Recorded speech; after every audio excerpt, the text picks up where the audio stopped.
তো নেতাজি সুভাষচন্দ্র বোস ছিলেন এমন একজন ব্যক্তিত্ব যার অবদান স্বাধীনতা সংগ্রামের ক্ষেত্রে এক নতুন পথের উন্মোচন করেছিল। তিনি শুধু স্বাধীনতা সংগ্রামী ছিলেন না, এর সাথে সাথে তার বিভিন্ন অবদান, তার আইডিওলজি, তার চিন্তাধারার দ্বারাও তিনি ভারতের স্বাধীনতা সংগ্রামের ক্ষেত্রে এবং সমাজের যে নিকৃষ্টতম লোকেদের এবং গরিব লোকেদের উন্নতির ক্ষেত্রেও তিনি ব্যাপক তার অবদান আমরা লক্ষ্য করতে পারি। তো তাকে আনকম্প্রোমাইজ লিডার অফ ইন্ডিয়ান স্ট্রাগল বলা হয়, কারণ তিনি কোনো ক্ষেত্রে আনকম্প্রোমাইজ করতেন না, কোনো ক্ষেত্রে তিনি ছাড় দিতেন না, কারণ তিনি অ্যাগ্রেসিভ বা চরমপন্থী একজন লিডার ছিলেন এবং তিনি বলেছিলেন যে ব্রিটিশদের বিরুদ্ধে স্বাধীনতা অর্জন করতে গেলে আমাদের চরমপন্থী বা আর্ম বা অস্ত্র তুলে নিতে হবে, আমাদের বিধ্বংসী রেভলিউশন করতে হবে। এবং সেই কারণে তিনি নিজের একটা ফেমাস বা ফর্মাল ইনস্টিটিউশন তৈরি করেছিলেন, সেটা ইন্ডিয়ান ন্যাশনাল আর্মি INA তৈরি করেছিলেন এবং যেটাকে আজাদ হিন্দ ফোর্স বলেও আখ্যায়িত করা হয়। তো তার যদি আমরা আর্লি লাইফ এবং এডুকেশন কেরিয়ার যদি দেখি, তো তিনি জন্মগ্রহণ করেছিলেন কাটাক ওডিশা শহরে এবং তিনি বিশেষভাবে প্রভাবিত ছিলেন স্বামী বিবেকানন্দ এবং রামকৃষ্ণ পরমহংস থেকে। তো তিনি ছোটোবেলা থেকে পড়াশোনাতে ব্যাপকভাবে ব্রিলিয়ান্ট ছিলেন এবং তিনি ফিলোসফিতে তিনি দক্ষতা অর্জন করেছিলেন সাবজেক্টে পড়াশোনা করে, এবং তিনি পরবর্তীকালে ICS ইন্ডিয়ান সিভিল সার্ভিসে জন্য পড়াশোনা করেন এবং সেখানে 4th র্যাঙ্ক আনেন 1920 সালে। কিন্তু পরবর্তীকালে কিন্তু সেই সময়ে যে জালিয়ানওয়ালাবাগের যে হত্যাকাণ্ডটা ঘটেছিল, তো সেই হত্যাকাণ্ডের জন্য তিনি নিজের পাওয়া পথটাকে বরখাস্ত করেন বা রিজাইন করেন, এবং তারপরে থেকে তিনি ব্রিটিশদের বিরুদ্ধে আন্দোলনের ক্ষেত্রে বা স্বাধীনতা সংগ্রামের ক্ষেত্রে তার ব্যাপক অবদান আমরা লক্ষ্য করতে পারি। তো বোস নিজের চিন্তাধারার দ্বারা এবং নিজের বিভিন্ন কর্ম বা কাজের দ্বারা কিভাবে স্বাধীনতা সংগ্রাম করতে আমাদের দেশকে বা ইন্ডিয়াকে স্বাধীনতা প্রদান করতে সাহায্য করেছিল, সেটা আমরা এখন বিস্তারিতভাবে আলোচনা করব। তার বিভিন্ন থট বা চিন্তাধারা কী কী ছিল। প্রথমে যেটা তিনি বলেছিলেন সেটা হচ্ছে তুমি পূর্ণ স্বরাজ বা কমপ্লিট সেলফ রুলের কথা তিনি বলেছিলেন। তো স্বরাজ এর ধারণাটা যদি আমরা দেখি, তো স্বরাজের ধারণা দিয়েছিলেন গান্ধীজি। তো সেখানে তিনি কি বলেছিলেন যে সেলফ রুল বা সেলফ শাসন মধ্য দিয়ে, কিন্তু গান্ধীজি এখানে বলেছিলেন যে স্বরাজ হবে গ্র্যাজুয়ালি, অর্থাৎ কি বলেছিলেন তিনি ধীরে ধীরে ধীরে ধীরে স্বরাজের কথা তিনি গান্ধীজি বলেছিলেন। কিন্তু বোস বলেছিলেন যে না, ধীরে ধীরে না, কমপ্লিট আর ইমিডিয়েট আমাদের স্বরাজ আনতে হবে, সেলফ রুল আনতে হবে। আমরা কারো দ্বারা শাসিত কোনোদিনই হব না, আমাদেরকে সেলফ রুল হতে হবে। এই জন্য বোস এখানে বলেছেন, Bose was uncompromising advocate for Purna Swaraj from the very beginning, rejecting the earlier Congress goal of dominion status. তো তিনি এটার মধ্যে বলেছিলেন যে আমাদের ইমিডিয়েট এবং তৎক্ষণাৎ পূর্ণ স্বরাজ দরকার, আমাদের কমপ্লিট সেলফ রুল দরকার, কারণ সেটার পন্থা হিসেবে তিনি ব্রিটিশদের বিরুদ্ধে ডাইরেক্ট অ্যাটাক বা ডাইরেক্ট প্রতিদ্বন্দ্বিতা বা রেভলিউশনের কথা তিনি বলেছিলেন। তিনি বলেছিলেন যে এরকম একটা পাওয়ারফুল ইম্পিরিয়ালিজম বা শাসন ব্যবস্থাকে উৎখাত করতে গেলে আমাদেরকে ডাইরেক্ট এবং প্রচণ্ড ব্যাপক পরিমাণে রেভলিউশন তৈরি করা পড়তে হবে। তো তারপরে যদি আমরা দেখি যে সুভাষচন্দ্র বোস কী ধারণা দিয়েছিলেন বোস, তো তিনি বলেছিলেন যে মিলিটেন্ট অ্যাপ্রোচ। এটা কি, তিনি বিশ্বাস করতেন যে যেহেতু ইম্পিরিয়ালিজম এত ব্যাপক পরিমাণে ভারতের মধ্যে নিজের ডমিনেন্স বা নিজের আধিপত্য বিস্তার করে ফেলেছে, তো সেরকম পাওয়ারফুল একটা আধিপত্যকে উৎখাত করতে গেলে আমাদেরকে মিলিটারি ফোর্স বা সৈন্য সামন্ত তৈরি করতে হবে।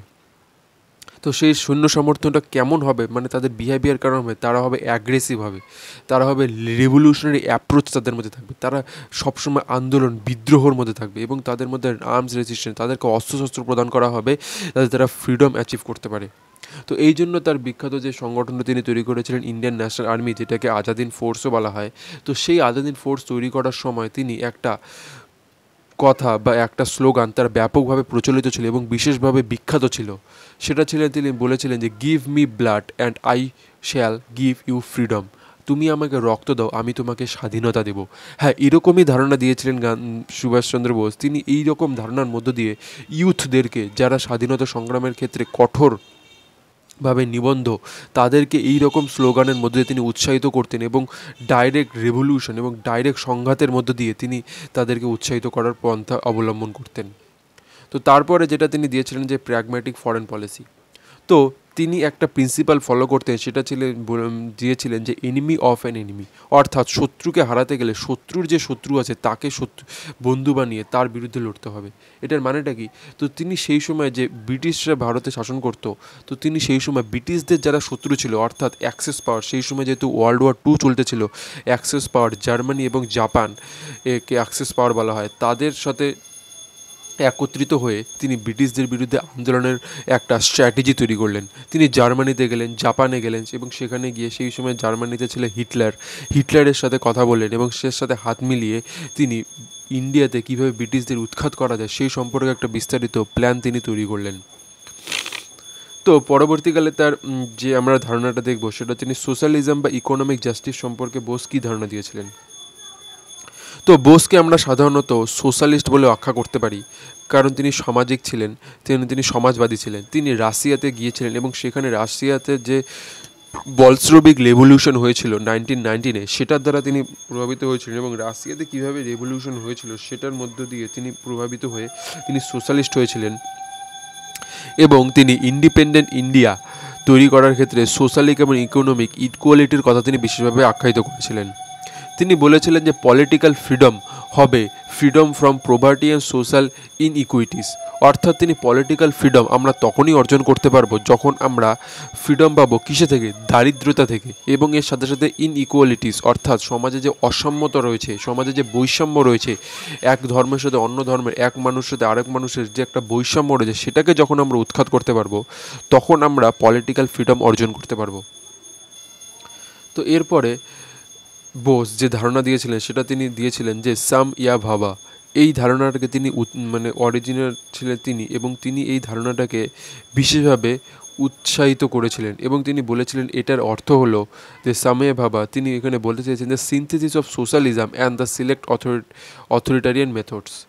তিনি এখানে বলতে চেয়েছেন যে আমাদেরকে সিনথেসিস করতে হবে, কিসের? মানে একসাথে সংযুক্ত করতে হবে সোশ্যালিজমের সাথে সাথে সিলেক্ট অথরিটারিয়ানিজম, এবং এটার মধ্য দিয়ে আমাদেরকে র্যাপিড মানে দ্রুত গতিতে, ধীরে ধীরে না, র্যাপিড তৎক্ষণাৎ দ্রুত গতিতে ন্যাশনাল রিকনস্ট্রাকশন গঠন করতে হবে, পুনরায় জাতির যে পুনর্গঠন তৈরি করতে হবে।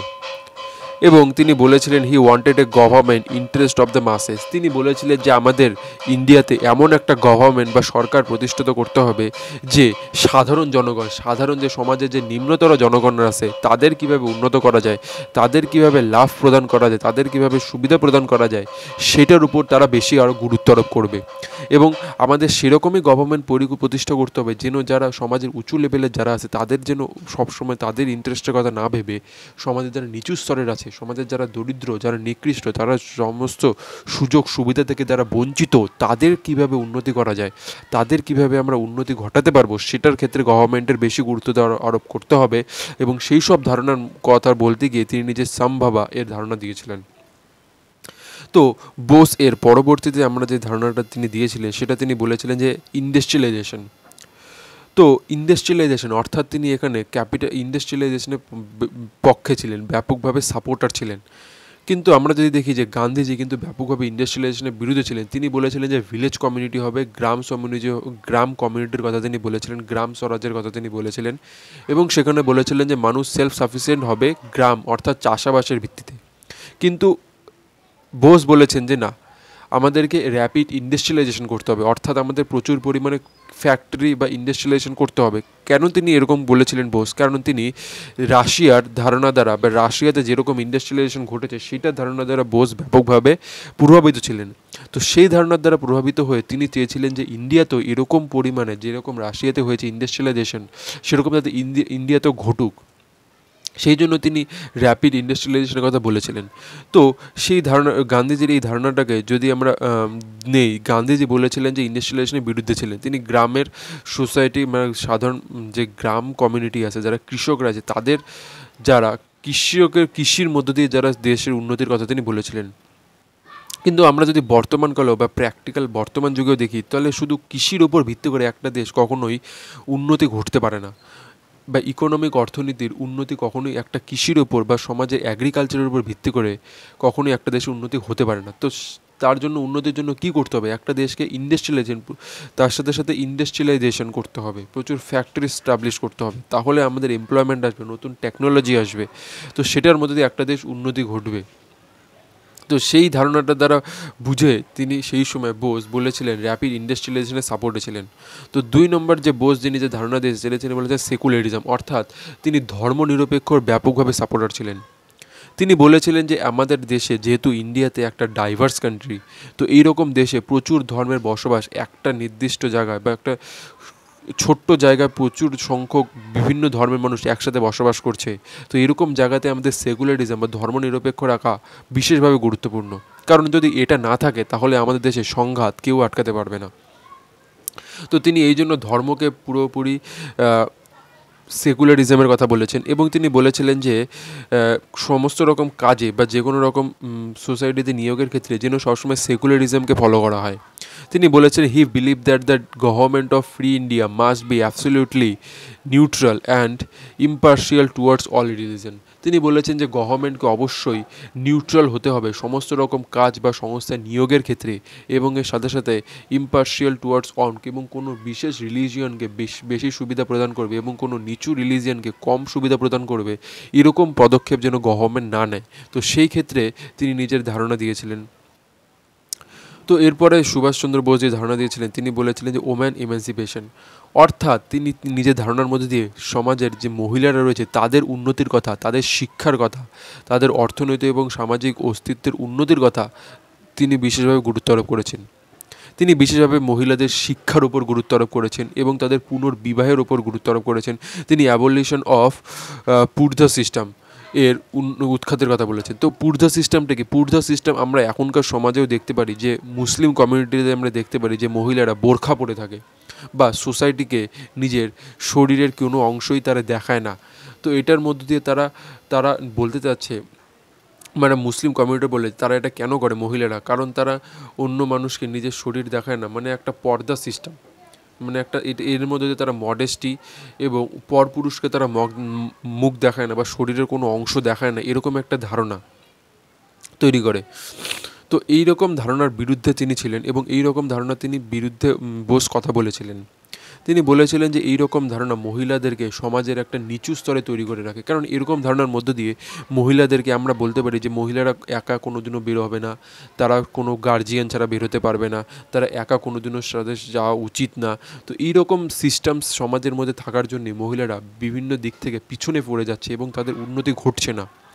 তো এই জন্যই বোস বলেছেন যে মহিলাদেরকে উন্নতি করতে গেলে আমাদের এরকম যে ট্রেডিশনাল সিস্টেমস চলে আসছে, যে পূর্জা সিস্টেম চলে আসছে, সেটাকে উৎখাত করা বিশেষভাবে প্রয়োজন। এবং এই জন্যই তিনি নিজের আইএনএ বা ইন্ডিয়ান ন্যাশনাল আর্মির মধ্যে মহিলাদেরকে রিক্রুট করেছিলেন এবং তিনি করার ক্ষেত্রে উৎসাহিত করেছিলেন। তো এর সাথে সাথে আমরা দেখতে পারি যে পানি অফ ঝাঁসি রেজিম, যে ঝাঁসির মধ্যে যে আন্দোলন হয়েছিল, সেখানে একজন মহিলাদের বিশেষভাবে অগ্রগতি আমরা দেখতে পারি, বিশেষভাবে উত্থাপন আমরা দেখতে পারি। তো সেটার ক্ষেত্রেও বোস বিশেষভাবে উৎসাহিত করেছিলেন মহিলাদেরকে। তারপর হচ্ছে মাস এডুকেশন। তিনি বলেছেন যে সমাজের সবথেকে বড় ভুলটা যেন কি, সেটা হচ্ছে সমাজে এডুকেশনের অভাব। সমাজে সমাজে ব্যাপক সংখ্যক মানুষ অশিক্ষিত এবং তাদেরকে এই প্রবলেম থেকে দূর করতে গেলে তাদেরকে শিক্ষা প্রদান করতে হবে, মিনিমাম তাদের এলিমেন্টারি শিক্ষা যেন তারা পায়, যাতে তারা সমাজের বিভিন্ন সমস্যাগুলো বুঝতে পারে এবং সেটা সমাধান করতে গেলে কী কী করা প্রয়োজন সেগুলোর ক্ষেত্রে যেন তারা পদক্ষেপ নিতে পারে। তো শেষে আমরা বোস এবং গান্ধীজির ধারণার মধ্যে কী কী ডিফারেন্সিয়েট রয়েছে সেটা সম্পর্কে একটু বোঝার চেষ্টা করি। তো বোস প্রথমেই কী বলেছেন, মিলিটারি অ্যাপ্রোচ বা আর্মড স্ট্রাগল। বোস বলেছিলেন যে গ্র্যাজুয়াল বা শান্তভাবে কোনো কিছুই করা সম্ভব না। আমাদের ব্রিটিশদেরকে উৎখাত করতে গেলে, তাদেরকে দেশ থেকে ভাগাতে গেলে আমাদেরকে ডাইরেক্ট তাদেরকে প্রতি অ্যাটাক করতে হবে এবং আর্ম স্ট্রাগল বা অস্ত্রের মধ্যে তাদেরকে আন্দোলন করতে হবে। তো অপরদিকে গান্ধীজি কী বলেছিলেন, তিনি নন ভায়োলেন্সের কথা বলেছিলেন, অহিংসার কথা বলেছিলেন, সত্যাগ্রহের কথা ধারণা দিয়েছিলেন। তো এই দুজনের ধারণা প্রধান এই দুজন মহান ব্যক্তিদের মধ্যে ধারণার একটা বিশেষভাবে আমরা বিরোধিতা আমরা লক্ষ্য করতে পারি। তো 2 নম্বর বোস বলেছিলেন যে ডাইরেক্ট মিলিটারি অ্যাকশন বা এক্সটার্নাল অ্যালায়েন্সের তিনি সাপোর্টে ছিলেন। তিনি বলেছিলেন যে আমাদের মিলিটারি কীরকম হবে, সেটা ডাইরেক্ট অ্যাকশন নেবে, কোনো ভাবা চিন্তা নেই, ডাইরেক্ট অ্যাটাক করব। এবং এক্সটার্নাল অ্যালায়েন্স এবং তারা বাইরের দেশের আমরা সহযোগিতা নেওয়ার কথা তিনি বিশেষভাবে গুরুত্ব আরোপ করেছেন। কিন্তু অপরদিকে গান্ধীজি কী বলেছেন, তিনি বলেছিলেন সিভিল অবিডিয়েন্সের মধ্যে দিয়ে শান্তভাবে আমরা সরকারি বিভিন্ন ব্যবস্থার মানব না, তাদের প্রথা মানব না, এগুলোর মধ্য দিয়ে আমরা দেশকে স্বাধীন করব। পিসফুল রেসিস্টেন্স, আমরা শান্তিপূর্ণভাবে সমস্ত রকম বাধা বিরোধ আন্দোলন করব, কোনো রকম অস্ত্র তুলব না এবং কোনো রকম হিংসা করব না, সেরকম ধারণার কথা তিনি বলেছিলেন। তো এই ক্ষেত্রেও দুজনের ধারণার মধ্যে একটা ব্যাপক চাঞ্চল্যকর পরিস্থিতি আমরা দেখতে পারি। 3 নম্বর হচ্ছে কমপ্লিট ইন্ডিপেন্ডেন্স। তো কমপ্লিট ইন্ডিপেন্ডেন্স বা ইমিডিয়েট ইন্ডিপেন্ডেন্স, পূর্ণ স্বরাজের কথা তিনি বোস বলেছিলেন। তিনি বলেছিলেন যে আমাদের স্বরাজটা কমপ্লিট ইন্ডিপেন্ডেন্স, আমরা ধীরে ধীরে ইন্ডিপেন্ডেন্স চাই না, আমরা চাই কমপ্লিট ইন্ডিপেন্ডেন্স। আমাদের পুরোপুরিভাবে সেলফ রিলায়েন্স হতে চাই, আমরা কারোর উপর নির্ভরশীল থাকতে চাই না, কারো আন্ডারে আমরা থাকতে চাই না, কারো দ্বারা শোষিত আমরা হতে চাই না। তো সেরকম ধারণা বোস প্রদান করেছিলেন। কিন্তু গান্ধীজি অপরদিকে তিনি বলেছিলেন যে গ্র্যাজুয়াল ট্রান্সফার অফ পাওয়ার, তিনি বলেছিলেন যে পাওয়ার ট্রান্সফার হবে, হ্যাঁ হবে, কিন্তু সেটা হবে ধীরে ধীরে প্রসেসে। তিনি বলেছিলেন সেলফ রিয়েলাইজেশনের কথা বলেছিলেন। তিনি বলেছেন সেলফ রিয়েলাইজেশন, বিপরীত পক্ষকে যারা শত্রু আছে তাদের সেলফ রিয়েলাইজেশন করে, তাদের খারাপ মনটাকে ভালো করে আমরা দেশকে স্বাধীন করতে পারবো। তো এর সাথে সাথে তিনি ইকোনমিক ক্ষেত্রে তিনি বলেছিলেন যে ইকোনমি বেসড হবে, যে একটা স্বাধীন ভারতবর্ষের ইকোনমি বেসড হবে গ্রাম সমাজের ভিত্তিতে, অর্থাৎ গ্রামের কৃষি অ্যাগ্রিকালচারের মধ্যে দিয়ে। কিন্তু বোস বলেছিলেন না, অ্যাগ্রিকালচারের মধ্যে দিয়ে একটা দেশ কখনোই উন্নতি ঘটতে পারে না। একটা দেশের উন্নতি ঘটাতে গেলে তার সাথে অ্যাগ্রিকালচারের সাথে সাথে আমাদেরকে ইন্ডাস্ট্রিয়ালাইজেশন বা আমাদের ক্যাপিটালিজমের ওপর একটু ফোকাস করতে হবে, তাছাড়া কোনোদিনও একটা দেশ স্বাধীন হতে পারে না।